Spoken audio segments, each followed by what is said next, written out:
just like last year, we talked a lot about Atletico Ottawa, and they made all these moves in the offseason, and we called them the super team heading in just because of the big splash, big names. And now Forge with Nimick and Brian Wright.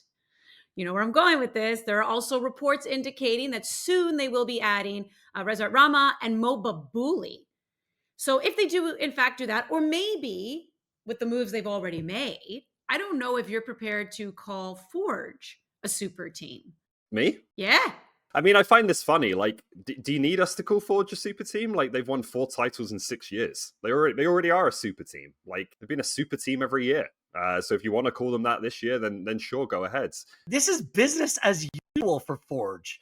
Good players go out, or players that might not fit, and they bring in like for likes, or players that might be able to play in a little bit of a different way and take this project forward.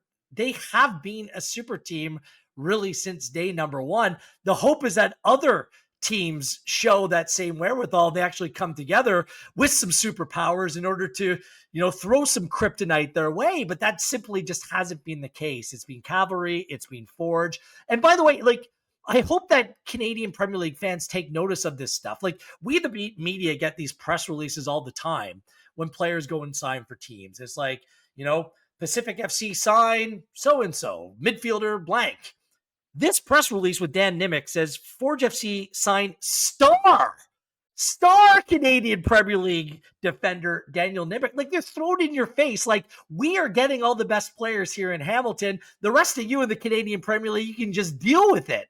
I think that more fans across this league should be up in arms. You're like, you know what? You can take whatever. We're going to be okay. Just, I want to see more of that angst, that hostility between fans and clubs. And that's what creates a really good breeding ground for atmosphere and environment across the Canadian Premier League.